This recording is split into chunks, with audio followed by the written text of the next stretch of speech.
तो खबर तो पता चल ही गई होगी कि जो महिला आरक्षण बिल था वो लोकसभा में पास नहीं हो पाया।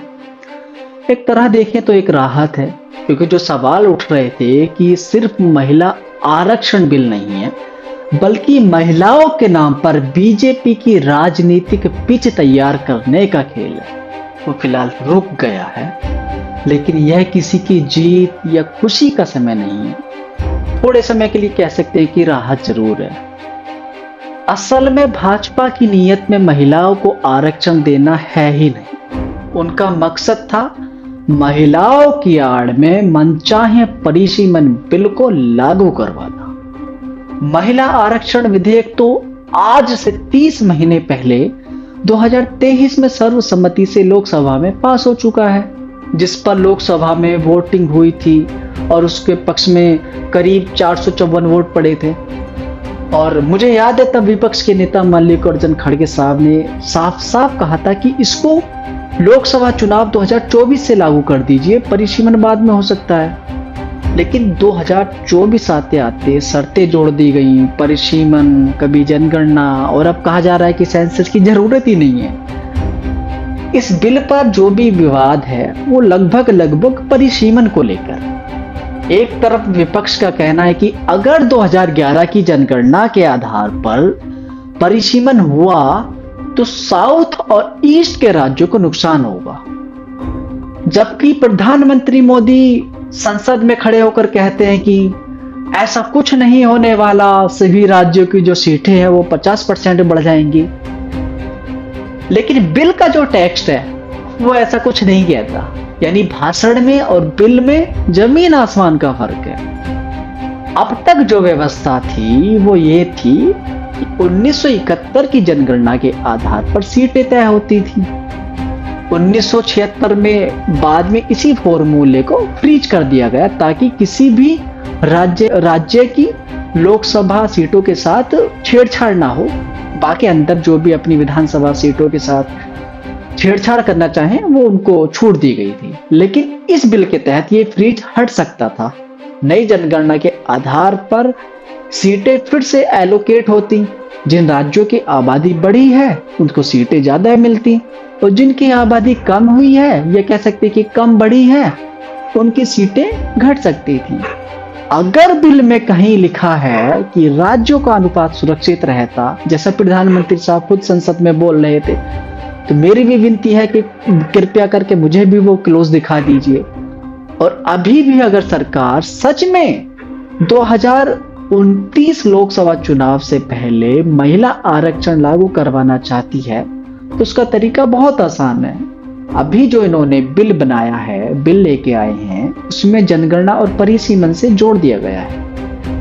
अब करना इनको यह होगा कि संविधान के आर्टिकल 334A में संशोधन कर दिया जाए और 2010 वाले फॉर्मूले पर वापस आ जाएं, जिससे मौजूदा 543 सीटों में से जो 1/3 सीटें महिलाओं के लिए आरक्षित हो जाएंगी। मतलब नई जनगणना या परिसीमन का इंतजार करने की जरूरत ही नहीं पड़ेगी। लेकिन बीजेपी का मकसद महिला आरक्षण है ही नहीं। इनका मकसद कैसे अपने जीत के लिए 50-60 सीटें चुनाव होने से पहले निश्चित की जाए, इसकी जमीन तलाशना है। जहां जहां भाजपा को विरोधी समुदाय के वोट नहीं मिलते, उनकी सीटों की संख्या को कम करना है, जैसे इन लोगों ने असम और जम्मू कश्मीर में किया।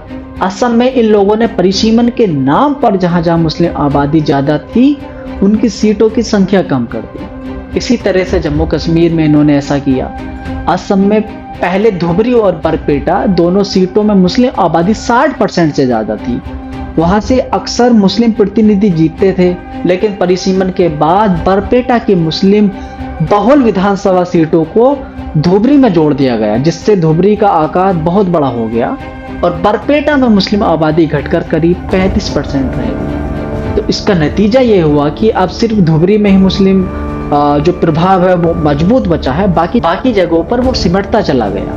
और ऐसा ही परिसीमन के नाम पर पश्चिम बंगाल में देखने को मिला, जहां कटवा लोकसभा सीट, जहां करीब 40% मुस्लिम आबादी थी, और 1952 से 2009 तक हमेशा मुस्लिम एमपी जीतते रहे हैं, उसे दो हिस्सों में बांट दिया गया, बर्धमान पूर्व और बर्धमान दुर्गापुर। दोनों नई सीटों में मुस्लिम आबादी घटकर करीब 20% रह गई और एक सीट को एससी के लिए आरक्षित कर दिया। इसके बाद वहां से कोई मुस्लिम सांसद चुनाव नहीं जीत पाया। असम में परिसीमन के बाद एक और बदलाव देखने को मिला। पहले जहां 32 सीटों पर मुस्लिम वोटर निर्णायक भूमिका में थे, अब यह संख्या घटकर महज 22 रह गई। कई जगहों पर मुस्लिम बहुल इलाकों को अलग अलग सीटों में बांट दिया गया, जिससे उनका जो प्रभाव था वो कमजोर हो गया। इसी तरह ना ओबोइचा सीट देख लीजिए, जहां पहले 41% मुस्लिम आबादी थी, वहां से मुस्लिम प्रतिनिधि चुने जाते थे। अब सीमाएं बदलने के बाद वह प्रभाव ही खत्म हो गया। इससे एससी और एसटी की जो सीटें थी उनकी संख्या जरूर बढ़ी। एससी के लिए 8 से 9 हो गई और एसटी के लिए 16 से 19 हो गई।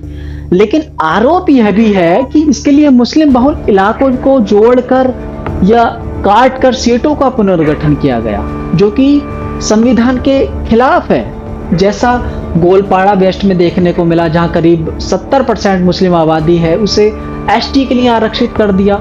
पूरी तस्वीर यही दिखाती है कि परिसीमन सिर्फ सीटों की संख्या बढ़ाने या घटाने का मामला नहीं है, बल्कि यह तय करता है कि मुकाबले का मैदान पहले से इस तरह सेट कर दिया जाता है कि नतीजे की दिशा काफी हद तक पहले ही तय हो जाए। तो कुल जमा कोशिश पूरी ये थी कि चुनावी सीमाओं को इस तरह बदला जाए कि कुछ समुदाय, खासकर मुस्लिम, दलित, अन्य अल्पसंख्यक की जो राजनीतिक ताकत है वो धीरे धीरे कम हो जाए। इसी को जेरिमरेंडिंग कहा जाता है, यानी सीमाओं का ऐसा पुनर्गठन जिससे किसी खास वर्ग का प्रभाव कम हो जाता है।